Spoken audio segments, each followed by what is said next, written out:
I am grateful for the honor and the blessing of speaking to the priesthood of God. My purpose tonight is to help you to be brave and bold in your priesthood service. You will need bravery and you will need boldness because you are enlisted in the Lord's army in the last dispensation. This is not a time of peace. That has not been so since Satan arrayed his forces against our Heavenly Father's plan in the pre-existence. We don't know the details of the combat then, but we know one result. Satan and his followers were cast down into the earth. And since the creation of Adam and Eve, the conflict has continued. We have seen it intensify, and the scriptures suggest that the war will become more violent and the spiritual casualties on the Lord's side will mount.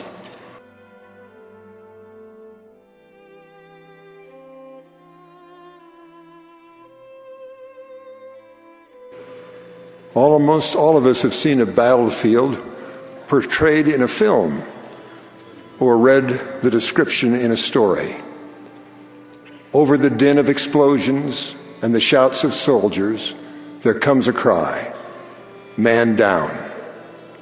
When that cry sounds, faithful fellow soldiers will move toward the sound.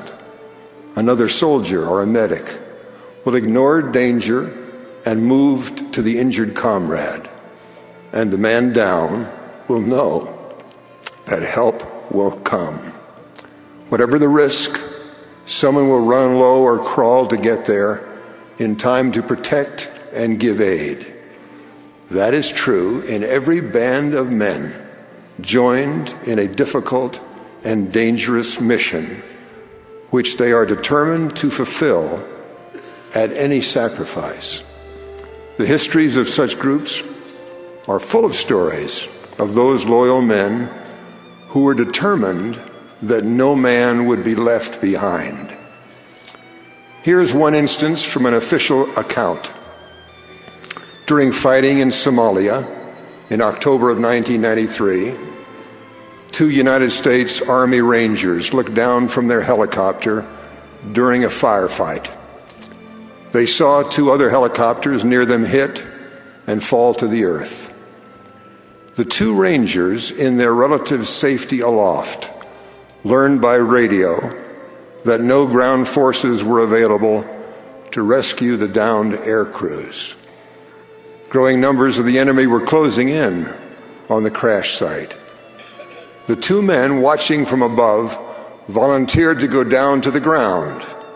The words they used on the radio, they were to be inserted to protect their critically wounded comrades. Their request was denied because the situation was so dangerous. They asked a second time. Permission was again denied. Only after their third request were they put down on the ground.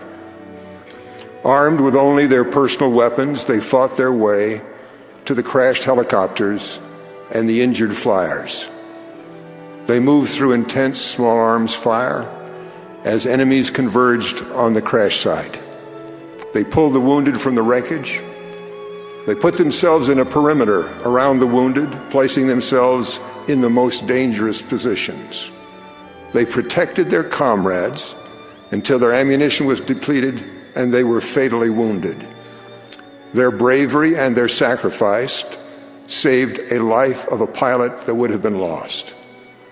They were awarded posthumously the Medal of Honor,